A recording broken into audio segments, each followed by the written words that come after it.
All right, so we are live on Facebook. I am Ron Sneller. I am here with David Kinder, chartered financial consultant from Riverside, California. David, my man, what's going on, brother? Hey, I'm just happy to be here. It's early morning Saturday, 9 a.m. our time here, and well, I'm awake and I'm with you, but I'm happy to be here. Well, let's address that. I'm in Michigan, which most people don't think of as the East Coast, but it is Eastern time zone. So here in Michigan, it is noon, the middle of the day on a beautiful summer day.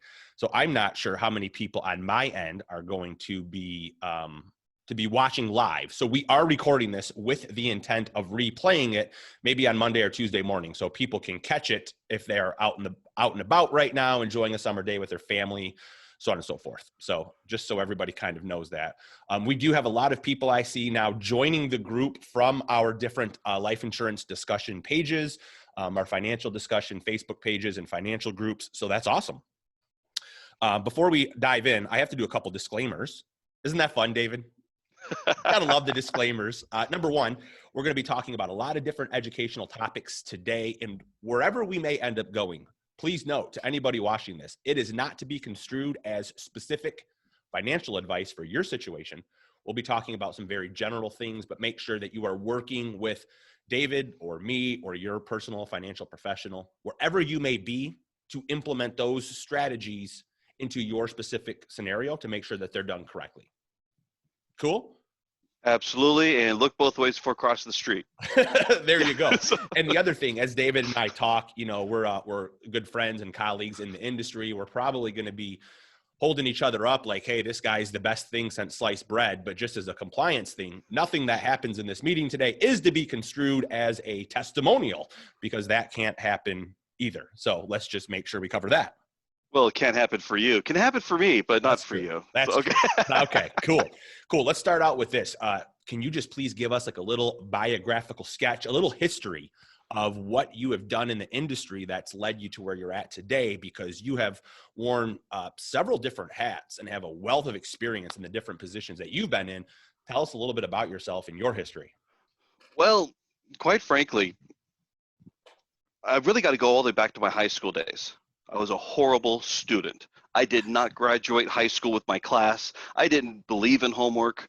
I mean, it was bad. To graduate high school, I took what they call the California High School Proficiency Exam. 100 short answer, multiple choice questions, and 2 short answer essays, and $75. Then, and you graduate high school. It's a real high school diploma. Okay. A whole lot easier than actually going to school. But at the same time, like, what am I going to do for my future? Mm-hmm. Have no clue. And so part of that was thinking, I really should go to college. But I'm thinking, look, if I am failing in high school, why would I go pay to get my Fs? I'm just not going to do that. It didn't seem right. Didn't realize that college instructors are better. Had no clue. I finally figured that out years later. But I had joined a network marketing organization that had introduced me to a lot of personal development speakers. Jim Rohn, Zig Ziglar, Brian Tracy, Les Brown, Earl Nightingale, those kinds of people. Made me think bigger, that things are possible.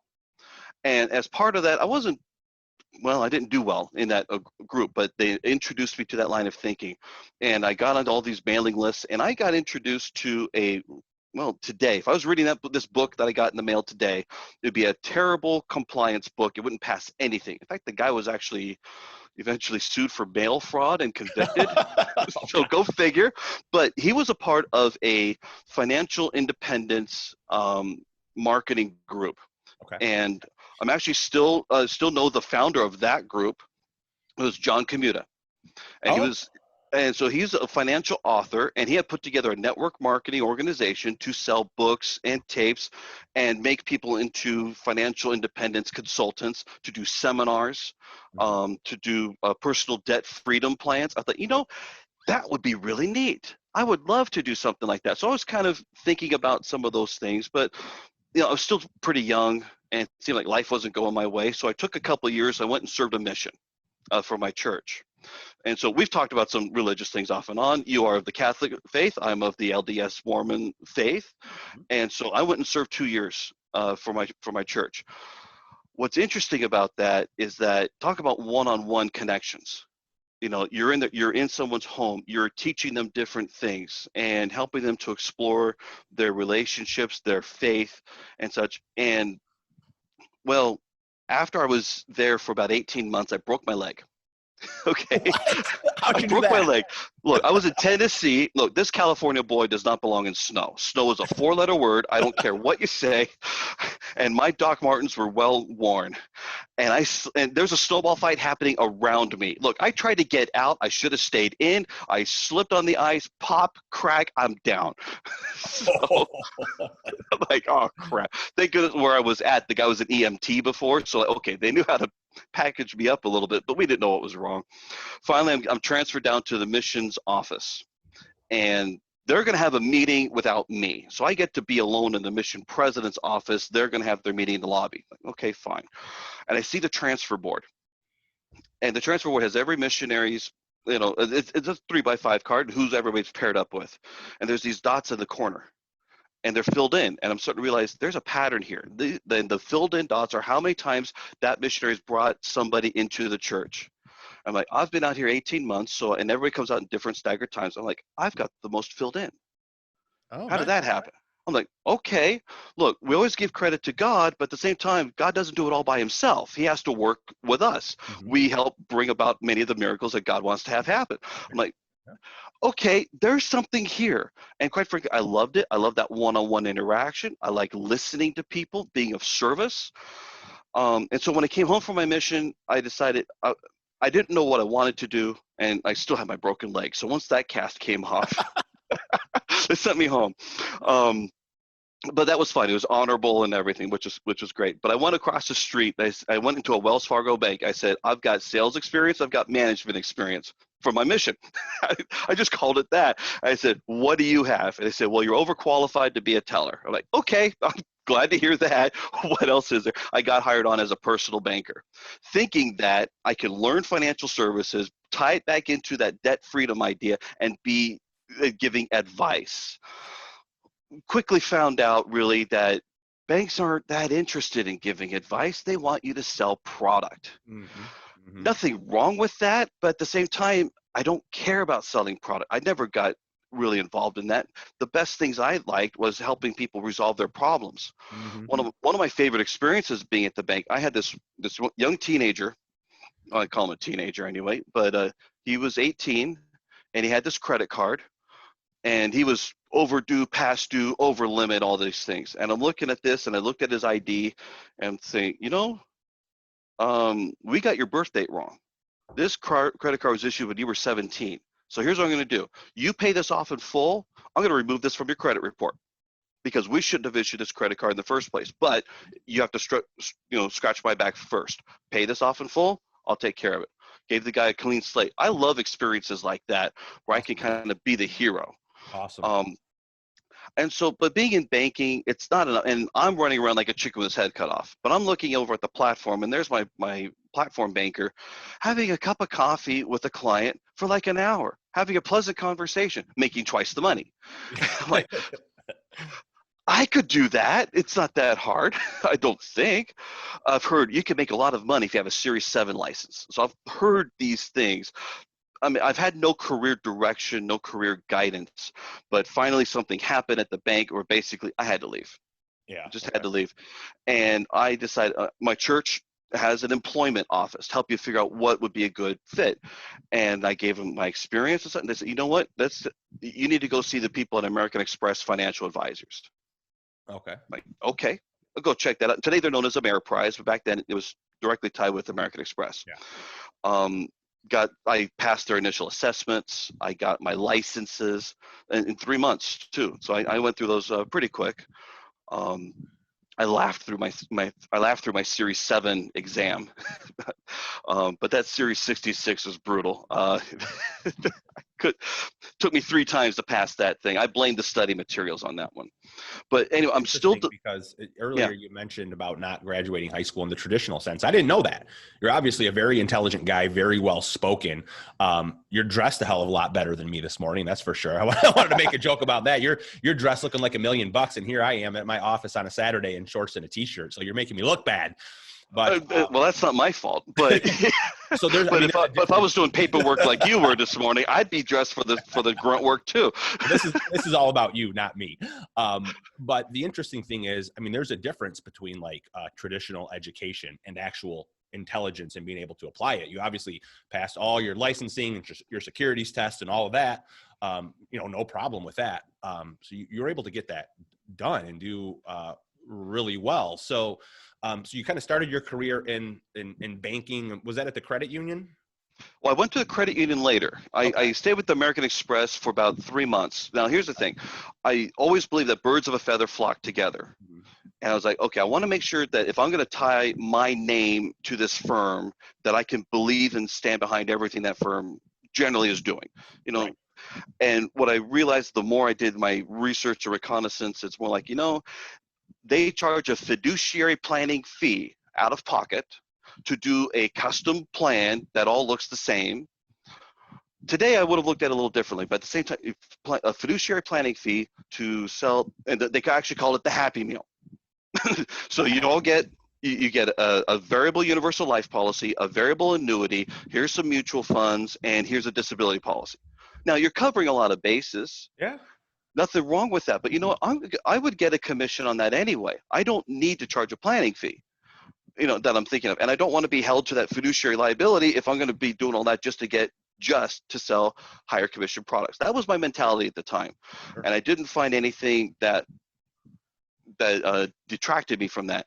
The other part was I was in some training things, and one of the trainers said, the only things I know are on these scripts. And I'm like, you know what, you're scaring me. And I got the heck out. Yeah. It probably would have been just fine if I had stuck around, but I didn't. So for the next couple of months, I thought, okay, I'm fully licensed, ready to go, not realizing that licensing doesn't mean you're trained. And that firms want training. They want a track record. They want to see that you're a good compliance risk. Mm-hmm. That's what they want. And so I couldn't get any kind of other real position, but I was able to become an assistant to a financial advisor. Okay. And that was at the credit union. And it was a credit union I was already doing business with. I loved that credit union. And I was with them for 3 years. So I was an assistant to one advisor, and then, I was married and we had our second child, and we needed to change our living situation. And so I got a promotion to be a junior broker to another advisor 100 miles away within the same firm. Oh. So I learned a lot from both advisors. I've always been kind of on the study side of things. What was interesting is that with my second advisor, the credit union did primarily investments, and I began my studying for my CHFC. I wanted to prove that I was worth promoting into the senior role. I wanted my own branches. I wanted to prove that. And so in addition to sales production, I wanted to make sure I could say I'm truly vested in this career. Didn't have a college degree, and at the time the CFP board was starting to say, okay, you got to have a college degree to have our marks. And I'm thinking, I don't need your marks if there's something else. And so the CHFC was a perfect fit. Plus I could pay for it one course at a time, and there's educational reimbursement from the firm. Perfect. Let's just do that. Took me a good 2.5 years to complete that course of study. Glad I did it. Well, it's a very high level advanced course of study. Like I kind of like, I make the parallel that course it's kind of like a doctorate or a law degree in, financial services. Like it's very robust and very advanced, right? It's very comprehensive. Yeah. The way I look at it is that it exposes you to almost everything in the industry. Now, it doesn't necessarily always go into the most depth of every single topic. Mm-hmm. You need a whole bigger library for that.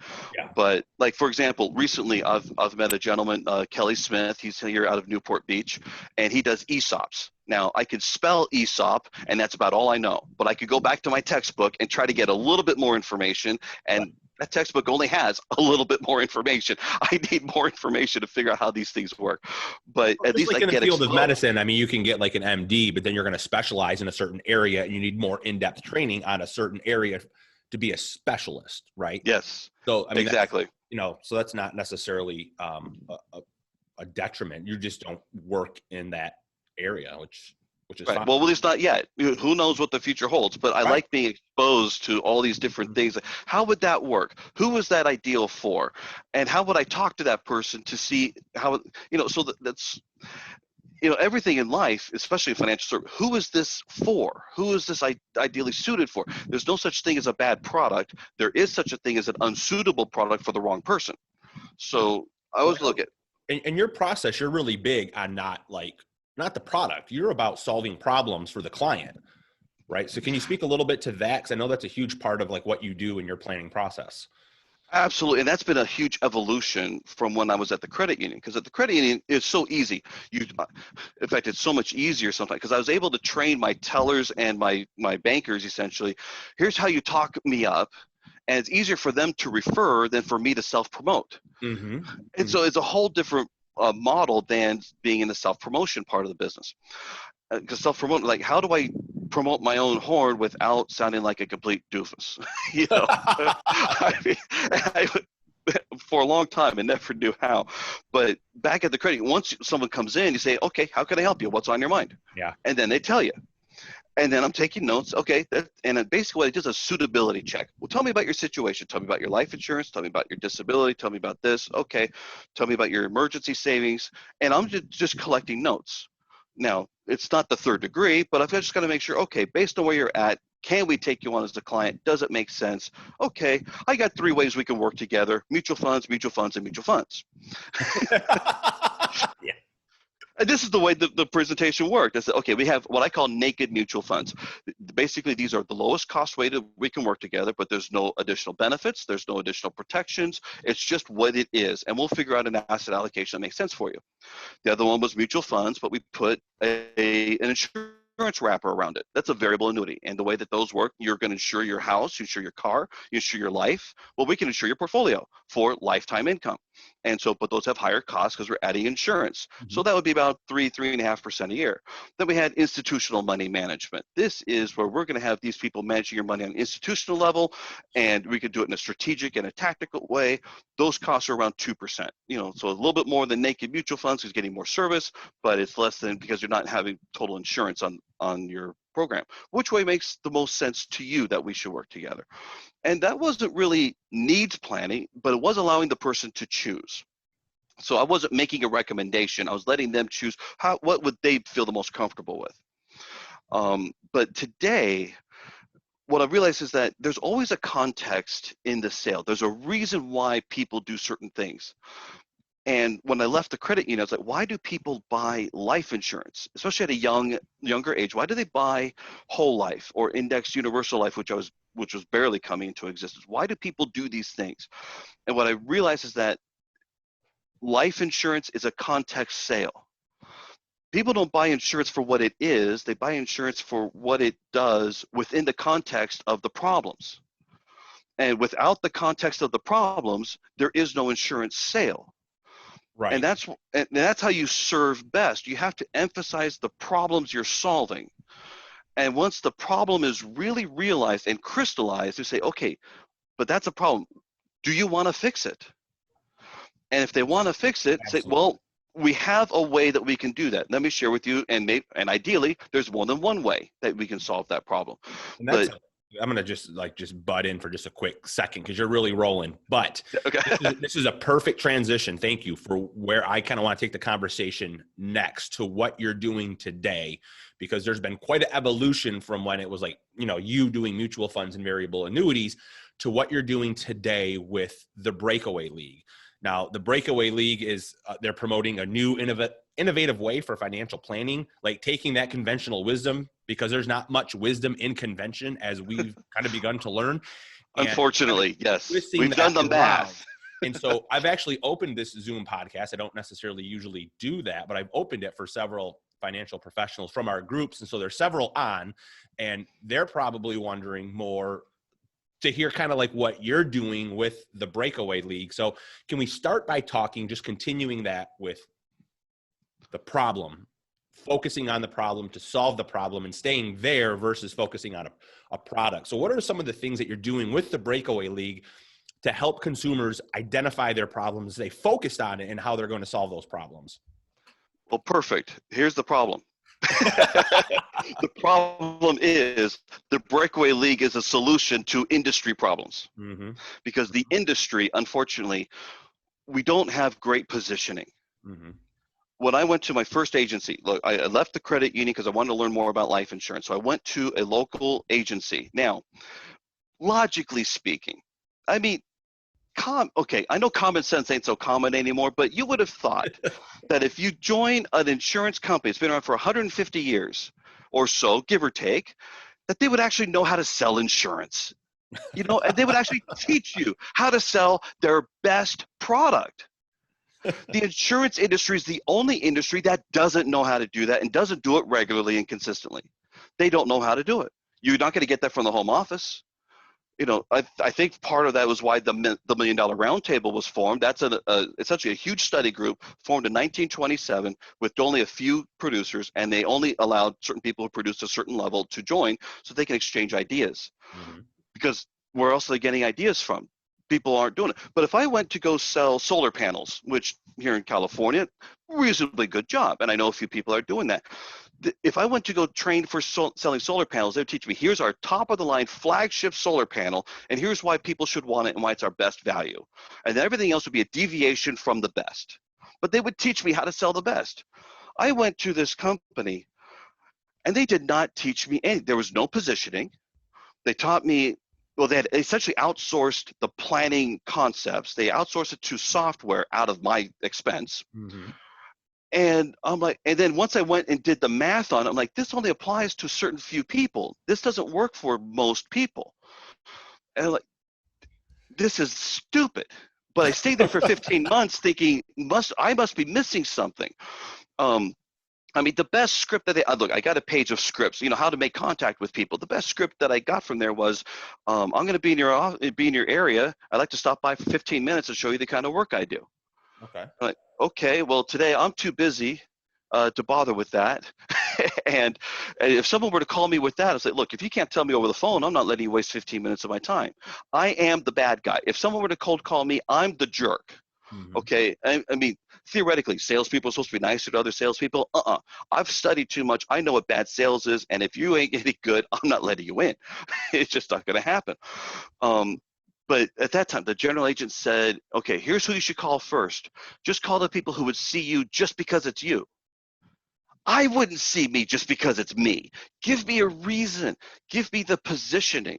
Because and I'm putting together a prospecting course for NAIFA, which is the National Association of Insurance and Financial Advisors. I just rejoined the association last month, and I'm going to get started with the Advisor Ambassador Program. And one thing that just occurred to me the other day, if your positioning is weak, you're going to start at the bottom, and you're going to be trying to push uphill everything you're trying to do, which makes everything harder because your positioning is so weak. But if your positioning is strong, and I'm not talking about Ned Ryerson annoyance, I'm just talking about having a very strong belief. And if you're very strong, you don't sell, you're going downhill. You're going to sell like you're skiing downhill. It's going to be so much easier. There's no selling. You're just explaining and just showing people how to get what it is that you're offering. Mm-hmm. But our industry doesn't teach any of that. Network marketers do a better job than that. But it's all part of the words we use. There's another speaker in the network marketing industry, I still follow him, Tom Big Al Schreider. And he uses this example. And so, Ron, pretend with me a little bit. We're going to pretend that you're a woman because it's my story and I'm going to be the man here. And we're going to pretend that you and I are on a date, okay? And sounds hot, man. There we go. It's going to be hot. And we're in the Italian restaurant that's right off the pier. We're on the second floor. It's almost dusk, and the candle that is there. And the waiter just took our order. We've got our bread basket. We've got our we got the olive oil and the balsamic there. And Ron, I look into your eyes and I say, when I look into your eyes, time stands still. It's now, very romantic. That's a very romantic line. Or I could say, Ron, your face could stop a clock. Okay. The words we use are so critical to how we're positioned.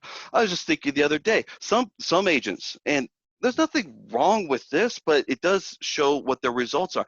They'll have on their website a whole ton of insurance companies that they represent, and they'll have like 20 or 30 different names, as though that actually builds credibility.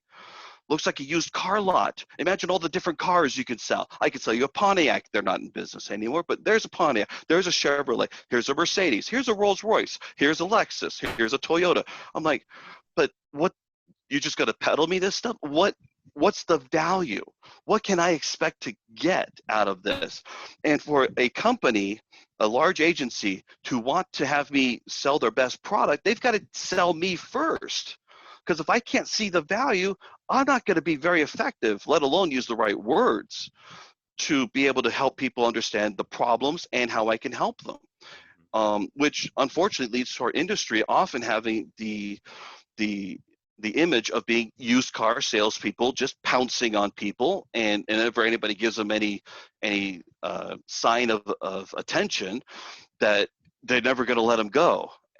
And so we rightfully end up getting that Ned Ryerson image. You know that it's a good podcast when you can sneak in a couple of references to Groundhog Day. Yes. And we can make fun of it. We're not getting offended. Professionals never get offended, but Right. I can use that and say, I ain't that guy. And I All right, will so tell refuse us- to be that guy. So tell us, what are you doing with the Breakaway League? How is this process different than your insurance salesman? Obviously you can't, in the next 20 minutes, 10 or 20 minutes, you can't go into everything, but what are some of the key differences that you do when you're working with clients? Well, the key difference is the language that we use. But at the same time, it's not just the language. The language is how we deliver the service. Mm-hmm. But the question is we have to be convinced ourselves. Enthusiasm. Zig Ziglar teaches this. The enthusiasm is defined in the last four letters. IASM.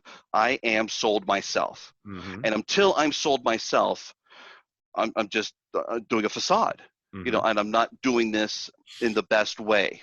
I'm just trying to make a sale, just trying to make a commission. And quite frankly, with that kind of motive, you really could be screwing people over. I don't like that motive. And the thing is that when the training is weak, that's all you're doing. If all you're doing is selling for your commission rather than selling to serve. Right. So how are you guys different? What do you guys do? Well, it starts back by you have to buy into the problem and the solution. 10 years ago, so I'm going to go back in time here. 10 years ago, I was down and out still, and I'm with the company I'm with now, just in a different contract. Mm-hmm. And I had a day off from the computer store I was working for. This was 2009, 2010, and I couldn't get a job anywhere, and I had failed out from that first agency. I'm trying to keep names out so I don't get anybody in trouble, identify anything. But I had a day off, and I decided, you know what, I'm going to pretend what it's like to be a professional and go to this regional conference that this company was holding.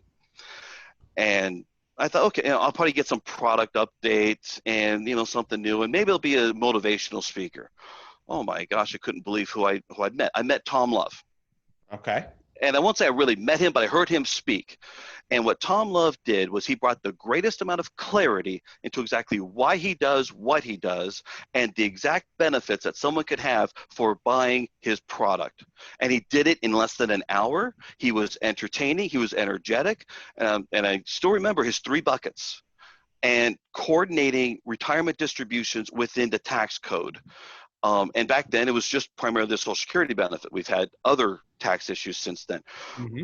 And I'm looking at this, I'm like, he gets it. That is the most powerful thing I've ever heard and seen in my life. And in my mind, I'm thinking, I don't think I can work with him. I don't know what I'd love to do joint work, but hey, the guy's out in, at the time, Detroit. And I'm like, what would it take to become like him? Now, also in that audience was also a colleague of mine. I knew Gene Mon, and Gene Mon was a past president of the $1 Million Roundtable. Yeah. And so Gene got Tom to speak the next year at the $1 Million Roundtable. So I made sure I got that recording and I got the transcript. So I had something more to study on him, so I could try to incorporate that. And I have listened to that talk more than a couple times. It's pretty incredible what Tom does. He's an incredible guy. Incredible, and it's so clear and no jargon. It's one of the biggest problems our industry has. We're talking a lot of jargon as though people understand. Well, I got so much jargon out of my life that even if I mention something of jargon, I will automatically define it for somebody because I know that nobody understands this stuff. Right. If we don't understand it, no one else is going to understand it either. So my goal is to just translate it to make sure people can understand. Because if anybody feels Oh, That you're getting a clap from one of our attendees on that one. I love Jen. Jen's Jen's giving awesome. you a round of applause for that one. The biggest thing is that if anybody feels silly or stupid or outclassed or not as smart as the other guy, and some financial advisors want to just sound smart, and they do it so that they say, look, I know what I'm doing, just trust me. Right. Those are dangerous words to me. Don't just Right. trust me. What if I'm wrong? You know, I mean, I want to be sincere, but I also want to be sincerely right. And I want to make sure that we're buying in. We're buying into the problem. We're buying into the solution. We're understanding. This is about communication, not about ego. Mm-hmm. And I've heard ego could mean easing God out, putting me before anything else. And quite frankly, this is a service business. And you and I, we've heard from the same speaker, Van Miller. He said this is the greatest service business that's ever existed in the history of the world. And we have the opportunity to serve as many people as we want, and as long as we know how to do it properly. Right. And we could do great things for ourselves, but obviously do great things for our clients, because we can serve more than one client at a time. And you know, Zig Ziglar puts it, and I love this. Zig Ziglar says, you can have everything in life you want if you help enough other people get what they want. Absolutely. But we have to serve them in a way that they understand they're being served, not being sold. And I've taught other agents, look, if I use the word sold in context, sometimes I can substitute the word sold with being assaulted or even raped, because of that's the way that they think of it. I'm like, that's not what we want to do. That's not what we want to be known for. And so, as going back to the Breakaway League teaches better communication language. And it's not just what we do, but it's why we do it. Mm-hmm. Mm-hmm. Now, for a long time, I didn't know what my why was. I thought that it was just, let's help people with this, as Simon Sinek would say, a just cause. Let's help them to get their income off the radar screen of the IRS using the tax code, using the tax code's rules, and we can help them have that result because of everything else going on in life. But Tom challenged me on this one. I'm now in the Breakaway League, headed up by Tom Love. He challenged me on this. We had our quarterly meeting 3 months ago. And he said, David, you've got your EOS, your explanation of services, but you don't have your why. And like, okay, so he challenged me to find my why. And I'm looking through my life. It's not just this industry. I looked at it how I was as a missionary, how I am as a parent, how I've been with my teams as I've been in management and such, how I work with other agents. I look at how I've been involved with scouting with those leaders, how I've been involved in my church, how I've done other things. I'm like, what's the common thread? And what's interesting is that now I know my why, and now I can do it on purpose, because as Simon Sinek would say, what you do simply proves what you believe and what you want to be known for. And so what's amazing is that Tom challenged me, and within 24 hours, yes, I had my why. I figured it out. And what it is I believe in championing the individual to help them realize the maximum potential in their lives and remove the barriers that keep them from having that potential in their lives. That's powerful, man. That's powerful. Yeah, and whenever I start really dwelling on it, I'm like, man, I'm going to start tearing up, because that is true. Now, why do I believe that? Quite frankly, I ask myself why that's my belief. And quite frankly, I have often felt that I have not been championed by others. It's like I've often felt like I've been the one left out to dry, and I've got to figure things out. And when I see new agents that say, okay, you got a license, now what do I do? I'm like, oh man, you have no idea the trouble you're going to get yourself into just for not knowing so many things. And so I feel bad for them, and yet I got to help them, even just to help them avoid mistakes, help them to hopefully get onto the path they want to serve other people. But my why is really help people Jim Rohn also helped me formulate my why, their lives, not just their jobs. Help people to develop more skills, help people to get more out of life. And today I do that just by sharing people, go check out this YouTube video, go check out this book, go check out this speaker, go sign up for this program. This will all help you. And they have so many people that have come back around and said, David, thank you so much. That's helped me. And what's even great is I've got some people say, I was able to help this person, and I closed this size of a sale. Thanks for your help. And wow, that's heavyweight stuff. You can't buy that with money. You can't buy that kind of influence. You can only serve other people. It's a beautiful thing.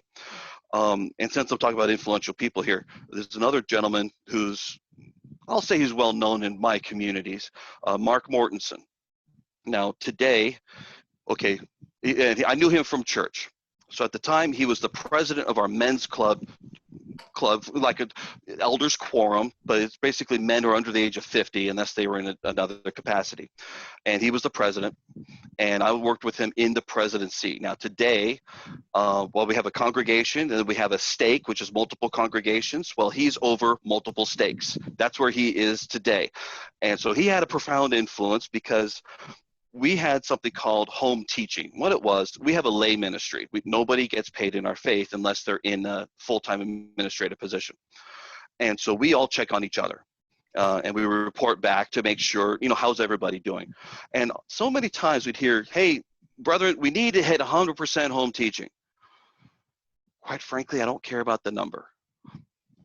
But what he taught was that it's the people behind the numbers. What's the story there? What is it where we can be helpful? What is it with the individual? How can we be helpful to them? We need that information. And so what is that 100% represents our commitment to those people. It's not hitting the number. The number is not the objective. It's the number proving that we care about these people. Right. And that's what he emphasized. And so ever since then, it's always about the individual. It's about them. It's not the numbers, but the numbers prove that I'm living my purpose, that I'm bringing that about. That was fundamental. And I've lived by that every time. Anyway, I know I've gone down a rabbit hole there, but I think it's been good.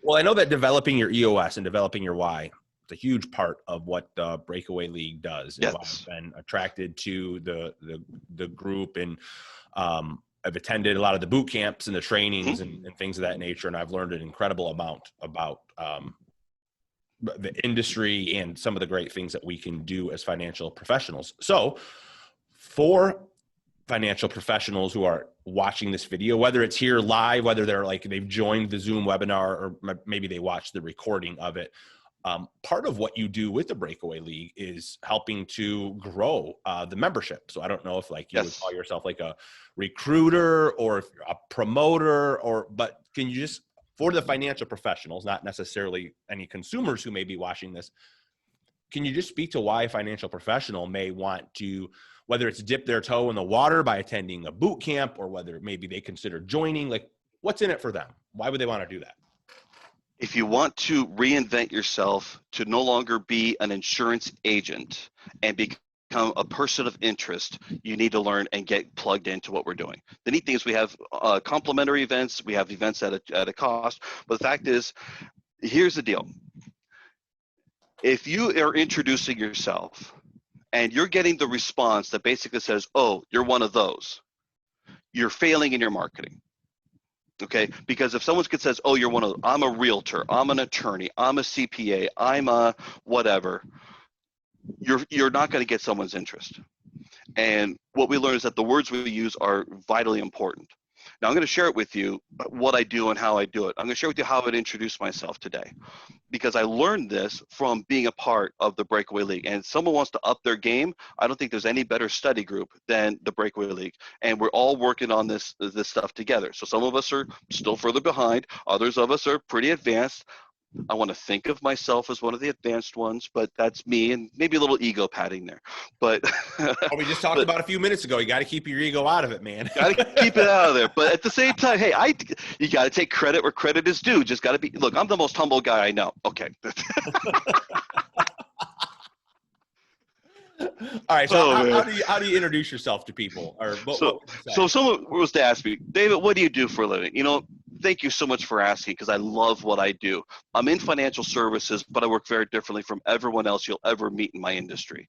Because in everything I do, I believe in helping people to maximize their potential and championing the individual and removing the barriers that keep them from realizing that potential.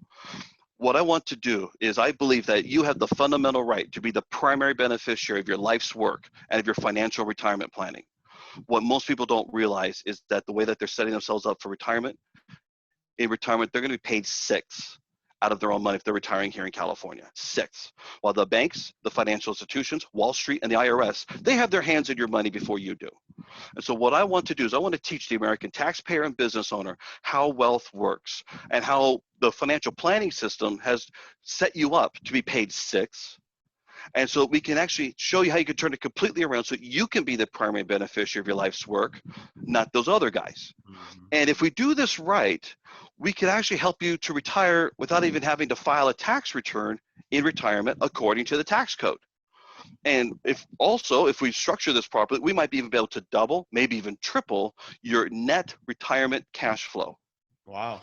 Now, I don't know if we can do the same for you, but if we could, would it be worth exploring to see what the potential possibilities are? Now, I would say that just because, if I'm going to make a call to somebody that I don't know, I just want to see if they're open to a conversation. Mm-hmm. Okay. But what you'll notice in there is I'm not saying I'm an insurance agent. I'm not a financial advisor. I'm not a CFP, not an EIEIO. Nobody cares. But they want to know, what is it that I'm passionate about and why?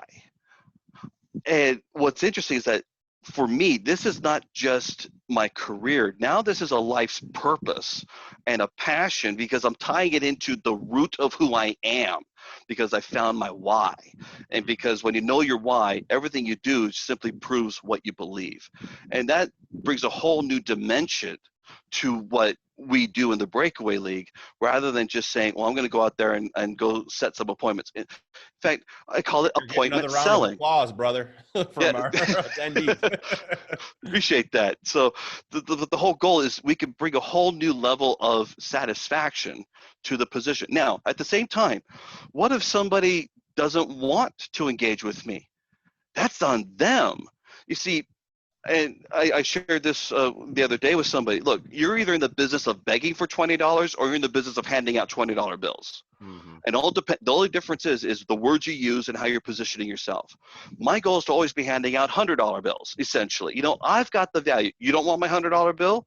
I guess you don't believe me that it's real. You don't want any counterfeit money. Okay, fine. That's what you believe. Then again, would you be looking to explore to see if it is real? If it is real, would you want it? Right. Okay. So sometimes there could be the question of credibility there. But so you have to be, are you willing to explore it? And if they're willing to explore it, we could take a look at that. One thing that's unique about our group is that we've got 6 CPAs in our group. And one attorney that I know of. I don't know if I've got any other closet attorneys that haven't disclosed themselves yet. But to know that our group, we don't just have financial professionals, CFP, CLU, CHFC, and all that. We have those people. But when you have multiple CPAs and one that's written a great book series, Confessions of a CPA, Brian Bloom, I love that. Quite frankly, that work is so good because he finally equates on a mathematical level planning the way we plan it versus traditional planning. Mm-hmm. And what that difference would have to be. If you're going to do traditional planning, here's how much more you'd have to do in traditional planning compared to what we do. Yeah. So we're going to redefine everything, but he equates it out so that you can generally have an idea. Now, it's sometimes harder to understand. I've created my own spreadsheet on the thing. That's how in-depth I am on it, because I like being able to prove the thing.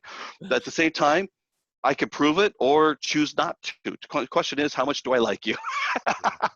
Well, what you're saying right now reminds me a lot of, you wrote an ebook, and it's something like 7 legal scams that cheat the American people out of billions of dollars or something like that. I've talked with you about it. And I know that, well, let me just, I guess I'll phrase this in the form of a question. Based on your thoughts there, what do you consider to be a great hoax financially perpetrated on the American people? For the American people, unfortunately, it's the 401k. Tell me about that, because I feel the same way. Talk to our viewers, talk to the other financial professionals watching this. Why? Well, there's a misconception that financial professionals are the one promoting 401k. That's not really where it starts from. Mm-hmm. It starts from the employer. See, up until the late 60s, your employer was your financial planner. Mm-hmm. You got started because of the, we'll look to Henry Ford. Henry Ford acquired a lot of labor by promoting the 40-hour work week, and here's some of the benefits and all these things that he was doing. So this is industrial age thinking. And so, and that back at that time, you would find an employer or you'd work on the farm. That's we were more agricultural back then, Mm-hmm. but you had a job, you work for 40 years, you retire with the gold watch and the pension, you'd be retired for 5, 6, 10 years, and then you pass away, you're done. Your home was paid off, according to what we would consider a traditional plan. Since the late 60s, and ERISA came into play. Now, ERISA, don't ask me what it stands for. It's an acronym. It's a government acronym, but it's a retirement planning set of codes in the tax code. And so I think it was Ted Bana. Is that his name? I can't remember his name. Yeah, The the guy father of the 401k. the father of the 401k. He said, you know what? On top of the pension plans that people should be having, the highly compensated really should have, should see this part, this 401k section A or whatever. I know it's no 401k, but there's different letters in there. And so he looked at that part and said, let's create another retirement plan so highly compensated can defer money. Mm-hmm. The problem is it was so much lower cost, and people liked the idea of being in the stock market, especially through the 80s. It became the lower cost way for the employer to offer a retirement plan, but the cost shifted the risk. The risk now became the participant's risk to plan for their retirement, whether to enroll in the first place, the investment risk and the performance, all of those things. Now you don't have guarantees of the pension, you've got the 401k. The The thing that's biggest interesting hoax. about what you're saying, though, is that when the 401k first came out, it was originally designed to supplement corporate pensions, not replace them. So like Right. you said, it was originally designed to help high income earners be able to take a tax break right now, defer some of that taxation till later. But back in the 1980s, the top tax brackets were 50%, 60%, 70%. Yep. So back then, it kind of made sense for certain people. But Yes. then these corporations realized, hey, these traditional defined benefit pension plans, they're too expensive. So Yes. it didn't take too long to where the 401k did completely replace corporate pensions to like where now in the 1980s, more than 60% of American workers were covered by a traditional pension. Today, that number is around 15%. Right. So And most in people either addition, have no pension or it's very small. right. And in addition to that, there became more legislation around these 401k plans. Mm-hmm. So here's the thing. There's something called top hat provisions in these 401k plans. And what that means is that for the highly compensated and the owners and such, in order for them to contribute the most, they have to have it balanced with the rank and file to be contributing to. Mm-hmm. And so there's this ratios, this means testing to make sure that more and more people are participating, even if it's just up to the match. And by the way, they offered the match as an incentive to make sure that you can contribute more. Mm-hmm. Now, I don't blame the business owners, because how many tax breaks are there for the business owner that's become an improvement? Mm-hmm. And it's a national pastime to hate to pay taxes. Mm-hmm. So when we think, hey, I can pay less taxes today, we're only thinking about today. We don't think about the future. We say, I'll take my tax break today. I'm going to get my match, and I'm going to be responsible because I'm planning for my future.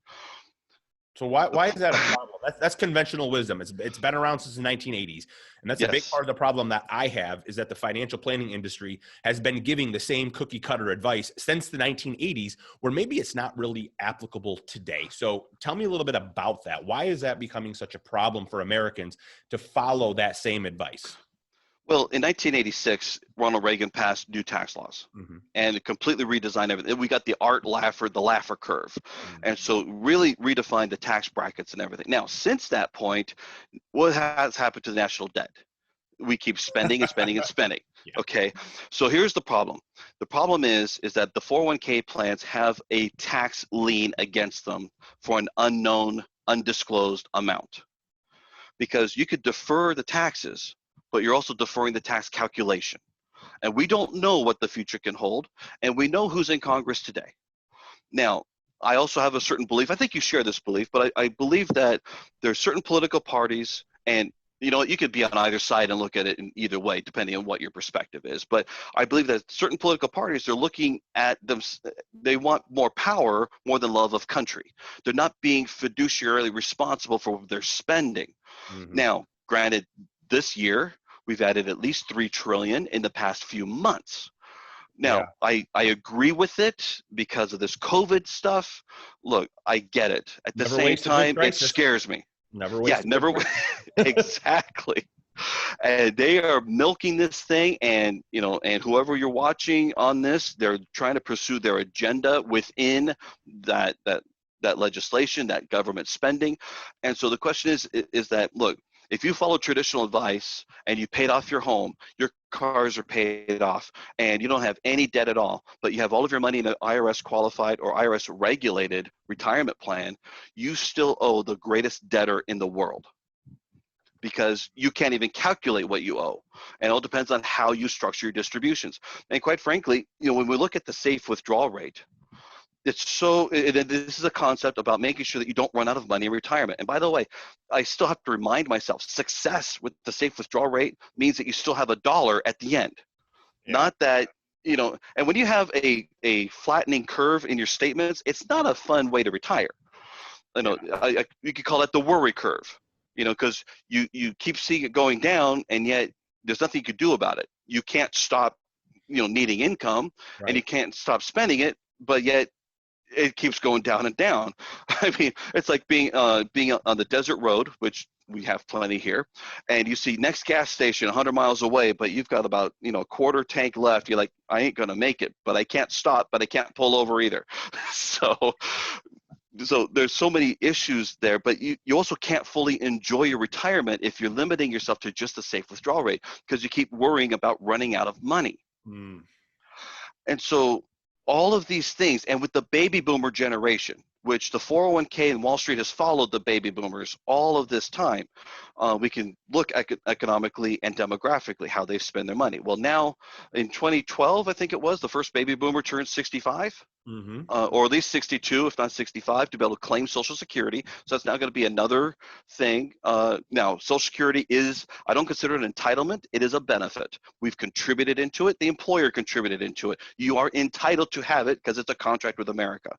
So I don't look at it as, oh, this is more entitlement welfare spending. No, this Right. is a program that you participated in. This is the pension plan of the United States.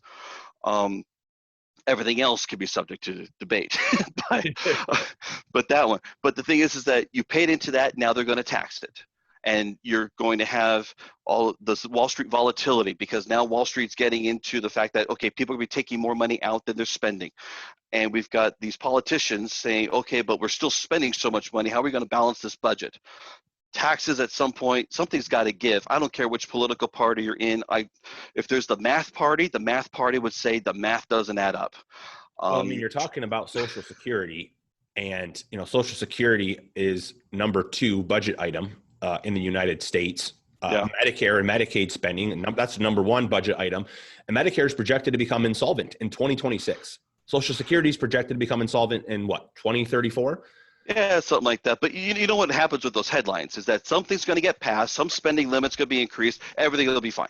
But the point So, being, though, how but are it we does going to bring it up to, recapitalize that? Is it going to become a lot more taxes? Is it going to be lower benefits? Like, what does that mean for the average person trying to prepare for retirement? Are they going to do little things like screw with the cost of living rider? Like, what does that mean? I think for the average person, it doesn't work out too well.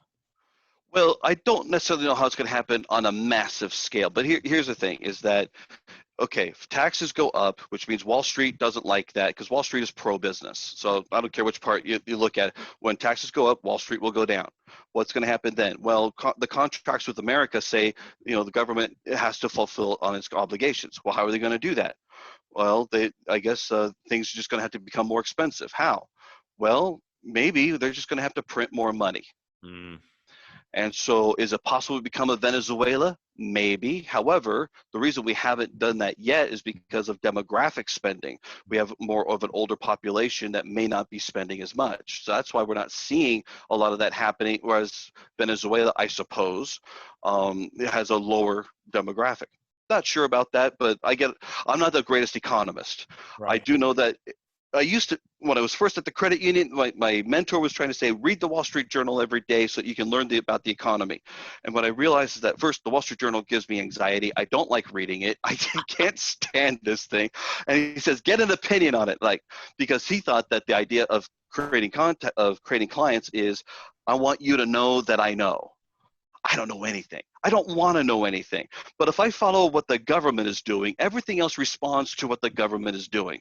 So it's far easier to watch the government and who's in power and what they're talking about and how everything responds than it is to make up something like, okay, this business is going to merge with that one. That's going to create this new thing. I don't know what time was it. T-Mobile and Sprint, I think they're merging. I don't know. Don't really care because that's a little happening. Doesn't affect the whole economy. And here's the thing, nobody knows, right? And if they tell you they do, they're lying to you. That's the Yeah. thing. So a big part Well, of the a broken clock can be right twice a day. So that's okay. But I'd rather be wrong for the client's benefit. That's my goal. I'd rather be wrong and the client win than I'm going to stake my reputation, my life saying I'm going to be right and the client loses. Mm-hmm. Too many of that kind of stuff going on, I bet, in other places. Sounds like a big part of the planning process with what you're doing is to help people plan for the uncertainty, Well, yeah, absolutely. Well, imagine instead of being a victim of the uncertainty, what if you could take advantage of it instead? Mm-hmm. What if whenever all this stuff happens, you've got this huge pile of money that, yeah, you can access at any time, use it, put it into the money, to the marketplace. You could, let's take a smaller local example. Let's suppose that you have an automobile shop or repair shop, whatever it is, and the company next door, they didn't manage their finances right. They're going out of business. You can buy their inventory. You probably buy it for pennies on the dollar, Mm-hmm. and then you could do it. But if all of your money is in Wall Street, you can't do that. So having a reserve that you can always access that's not correlated, not tied to the market so that when the market goes down, it goes down. No, we want that separate and safe so that you can take advantage of opportunities when they come up. But the average American doesn't do that, right? The average American, 95% of people put all of their money in their 401k. And when the market crashes, so does their account with it. So they're not actually sitting on any liquid capital because, I mean, when's the best time to buy into the stock market? When it's high or when it's low? When it's low, well, right? The best time is when you're thinking about it, unfortunately, because no one can time anything. I don't time a dang thing. I could barely time a watch, and I don't wear one anymore. But but the 401k has so many other issues too, because the 401k, if we're looking macro, the 401k ties up all of your money. You can't access it for anything you want to do in your personal life unless you take out a loan against it. Now, when you take out a loan against it, you're paying it back with after-tax dollars. Mm-hmm. Also, let's take an example. Like, let's suppose that your next door neighbor is selling their home. They've got to leave the country. Let's assume that they're not a criminal, but they're going to sell you their home for half. And let's suppose that they're going to say, look, it's a $500,000 home. You can take it for $250,000. I just want it sold to get it transferred. You can have all of that, but all of your money is in a 401k. And you have, let's say you have $400,000 in your 401k. Can you get access to it? And the answer is no, you can't. How much can you access? Well, you can get a loan up to $50,000. That is the IRS maximum, or 50% of your plan balance, whichever is lower. That's what you're allowed to get access to. Or you can quit your job. That's the other way to get access to your entire 401k balance, obviously with no guarantees that you can be hired back. So the 401k locks you out. And of course, everyone would say, that's designed to make sure you actually have money in retirement. You know what most people do with their 401k? They change from job to job. We're not in the same job for 40 years in most cases. So we go from job to job. Now you have this window of opportunity where I can roll that money over, but you know what? I've got so much credit card debt. I want to get rid of the credit card debt so I stop paying interest elsewhere. But now we've stopped the lifetime compounding curve. And that's the biggest thing that I've seen. I've helped people to do their rollovers, and they decide, you know what, I got to take care of this credit card debt. And quite frankly, I saw the writing on the wall. I knew you were going to take care of that credit card debt. But then I've also seen people with $150,000 401k, they roll into an IRA to cash it out and to buy a house. But it's not going to grow the same way. You only have one compound interest curve, and the sooner we start it, and the sooner we can use it to be able to consolidate all of your other spending and have it continue to grow as though you never touched it. That is far better and far more empowering than start, stop, start, stop. In the book, you mentioned my book, The 7 Legal Scams, and I talk about this. I actually have a calculator examples. You've all probably heard this. Which would you rather have, $100,000 today or a penny that doubled every day for 30 days? You know, Ron, I'll ask you, which one would you rather have? Do you want the answer that I know, or the answer that most people would say? I mean, the penny that doubles every day for 30 days. The penny double, yeah. But however, up until about day 24, you're feeling really good with that 100,000. Right. But right there at day 30, it's 5.3 million. Now, no investment doubles every day for 30 days or 30 periods or 30 years. But I'm going to use it as an example. Let's suppose that five periods in, you stop, you liquidate. Where's the cost? The cost is in the back end.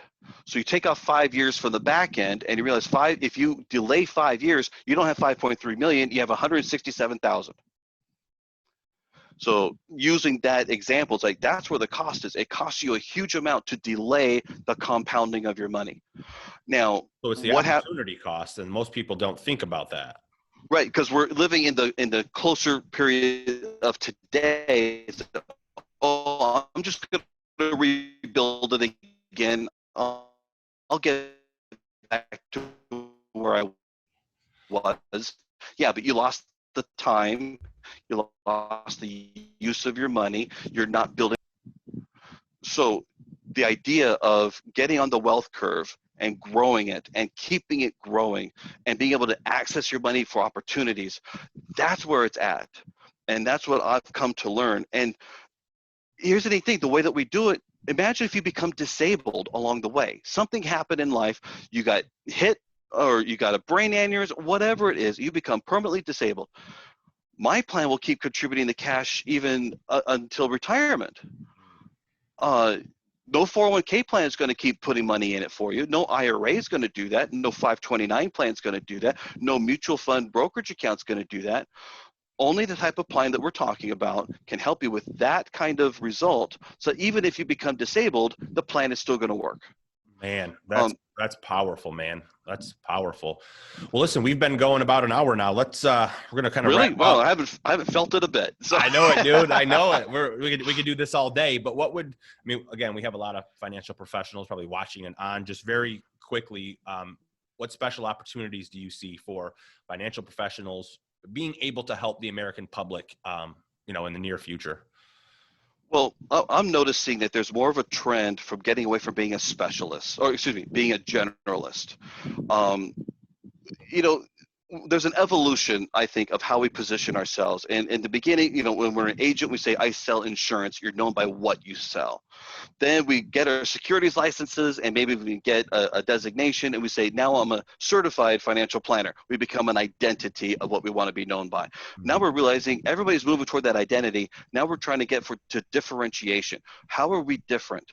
And what is it we specialize in? And so I see we're not going to be trying to appease everybody with everything that we do. We're going to be looking at more, I specialize in this. This is why I specialize in it. This is why I love to do what I do. And being able to identify who you do your best work with and why you do that work with them, that is going to be the greatest opportunity to differentiate, because right now we're rather commoditized.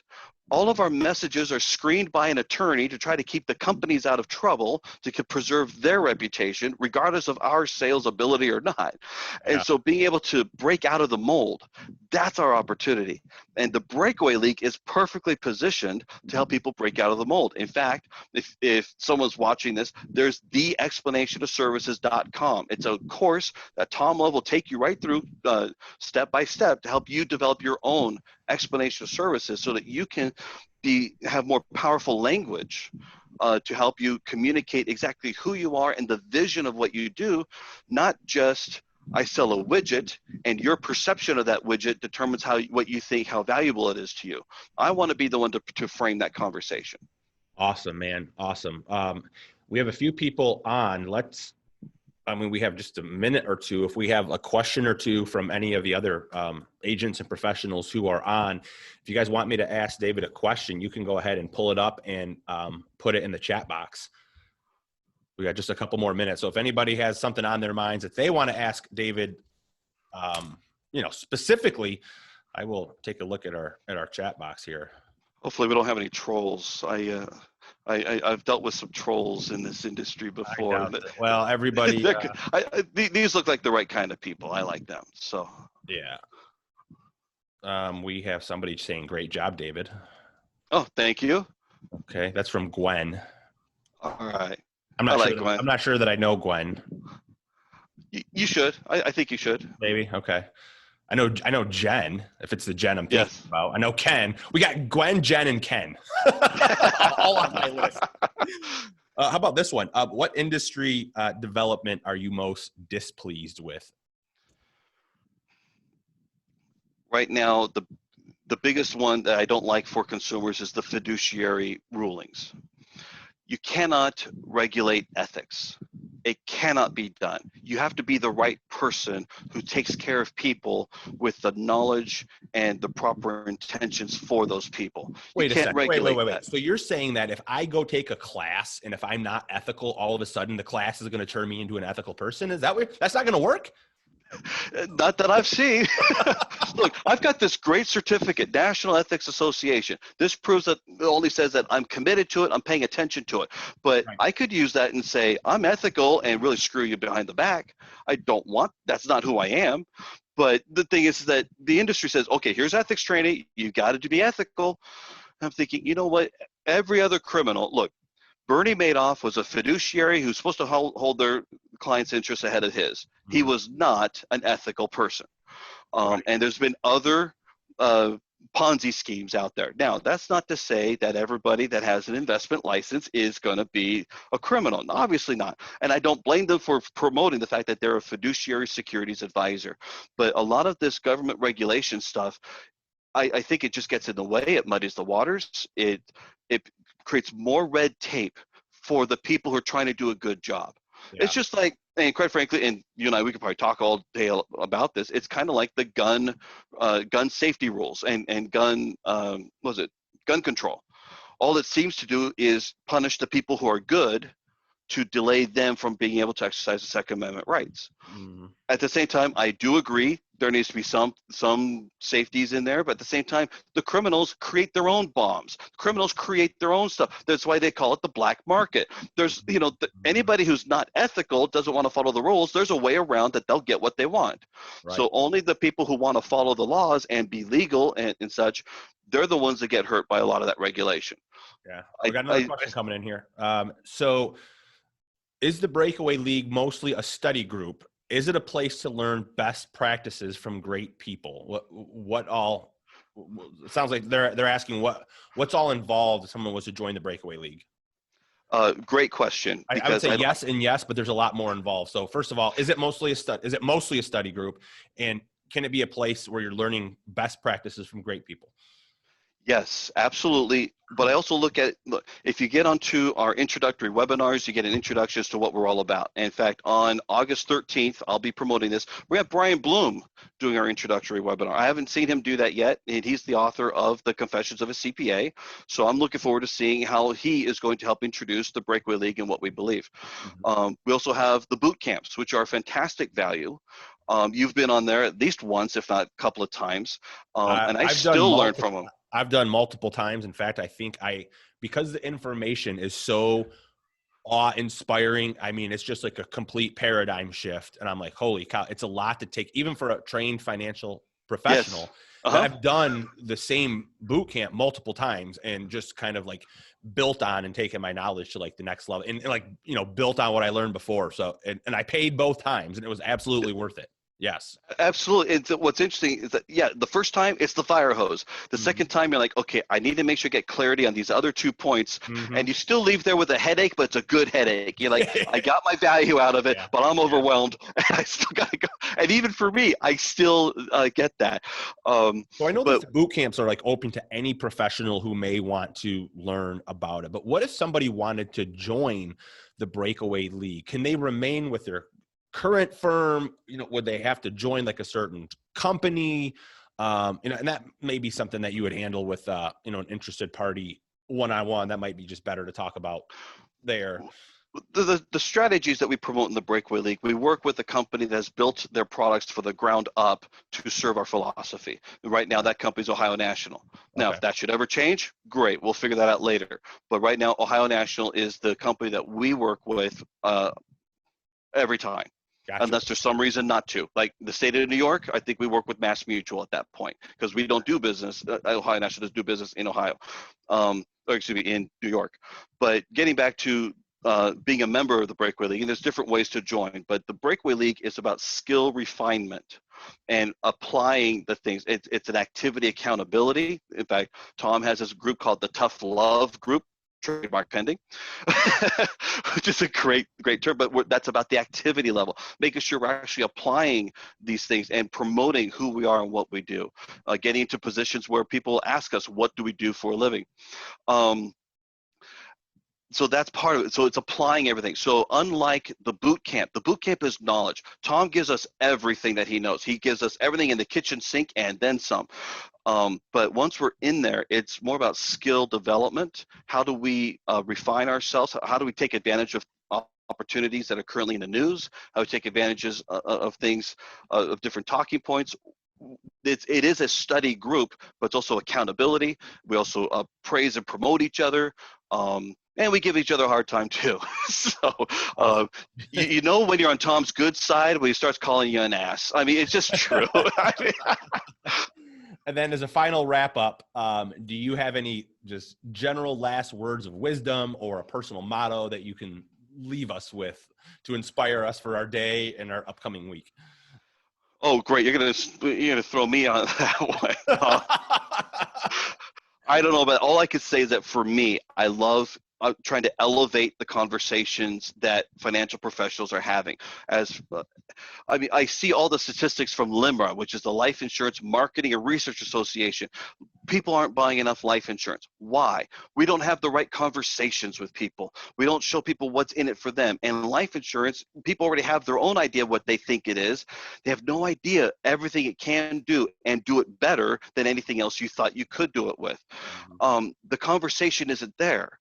And if we can elevate our knowledge, that's the first part. I went to that first agency. I know, look, if I was going to compare my skills on a scale of 1 to 10, right now I'd be 8, 9, or 10. Back then I was a -1. And I had my, and back then, Series 7, 66, insurance, CHFC. I came in there fully loaded, ready to go. They couldn't train me. And it's so sad. And so you had all the knowledge up here, but they couldn't help train you into how to take that knowledge out into the world, into the community, talk with consumers in a way that would help consumers understand and make a decision. Which is why so many people say, I'm smart. You should just trust me. I'm a CHFC. I know stuff. You can trust me to help you with it. And they're not articulating value. They're just trying to showcase that they're smart. Right. So what? I had a fun discussion with a doctor on a thread the other day. It said, look, nobody cares that you're a doctor. Nobody cares except the people that sold you the degree, the people that financed that degree, and the fact that you bought it. And it's a great accomplishment. But in our business, nobody cares about that. Only thing that people care about is what's in it for them. Why should they engage with you? And if we can elevate that conversation as an industry, our whole industry benefits. Unfortunately, we've got certain financial entertainers out there that detract from that. We have a whole organization, and I hate saying this, but they're kind of industry trolls, and they spoil the conversation. And yet, but here's what I give them credit for. They have a mantra, they have a why, and that's why they're doing better in getting their message out, and we are often on the defense. And so they had to start an entirely new Facebook discussion group just to get away from these trolls. As part of, look, I've blocked a whole bunch of them personally, but but the thing is that, but here's the thing, why are they such a problem? The problem is they know their why. Their why was, let's look at A.L. Williams. His story was his dad passed away, had a life insurance policy that should have been higher because he believed that if he would have been sold term instead of whole life, there would have been a far better benefit for his family. I don't disagree with that. At the same time, they say buy term and invested efforts. It's always the best way to go. Well, not if I show you according to the tax code, but I'll let you believe that for a little bit. Then we got Dave Ramsey, who says, you could get 12% a year rate of return. Well, that guy's not regulated. Nobody has to audit his advice. If I say that, I have a problem.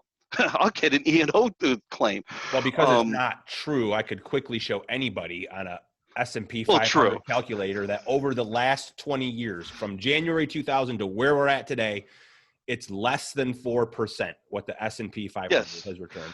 And Yes. even if you reinvested all dividends, it's still less than 5.5%. It's still not there. We talked about outdated advice. Guess what? In the 1980s, when the baby boomers were in their peak working and earning years, and the 401k just came out. So for the first time, the average guy is pouring all this money into the stock market. Guess what? We were growing like crazy. And you could get a 12% return in the 80s. In the 90s, when we had the technology boom. And part of that, think about the supply and demand in Wall Street. All these millions of people putting money in, they're buying more and more securities, which is driving the price up. Yes. That's what the 401k built that up just because of participation. But with all of that, the thing is that that one industry group, they recruit people like mad, but they have their why and they articulate their message. They're all single to a purpose. The rest of our industry doesn't do that. The rest of our industry says, I'm David Kinder with New York Life. Nobody cares. And unless they've dealt with New York Life in a positive way, they're not going to know. At least any agent that is saying, okay, well, that's all nice and good, but help me with where I'm at now. I would say, look, introduce yourself this way. I'm David Kinder. I'm with New York Life. What you probably don't know about New York Life is how we help people to do this, this, and this. So you could take control of the conversation. So you can showcase yourself. That's just a simple way. We got a comment here from Ken who says, one Monte Carlo simulation is all that's needed to prove buy term and invest the difference wrong. When someone says they have an advisor, I say, bring them with, and I'll put them on the spot and ask if they're okay with putting them in a plan with a 20% failure rate. Statement, not a question. And then it looks like it's sorry, not sorry. One of those kind of things. Well, David, listen, man, this has been a great conversation. We went way longer. I'm sorry to keep you so long. I figured we'd be done in about an hour. I've abused your time, but thank you so much for hanging in there with me and for all of the great work that you do with the Breakaway League, with all the people that you coach and mentored. I met you about a year ago. You were so generous to give me your time, like over the phone, so many conversations to teach me. Because I had worked just in a smaller captive company for my entire career, taught me so many things that I had no idea about. And now I've kind of grown and have recently started my own financial business where I do insurance and financial advice and retirement and investments, like just so much other stuff that's out there that I could do. So I could never thank you enough for your influence in my life. And every time I have a question, you're like, hey, here's an article that perfectly addresses it. Hey, here's a YouTube video that perfectly addresses it. Hey, here's this, here's that. So my brother, I am forever indebted to you. Thank you so much for your time this morning for everybody. Well, thank you. And believe me, it's self-serving. I love it. And you've been a great student, so to speak. So thanks, man. Have a great rest of your weekend. Go enjoy that nice weather. All right. Yeah, thanks. Bye-bye. Bye.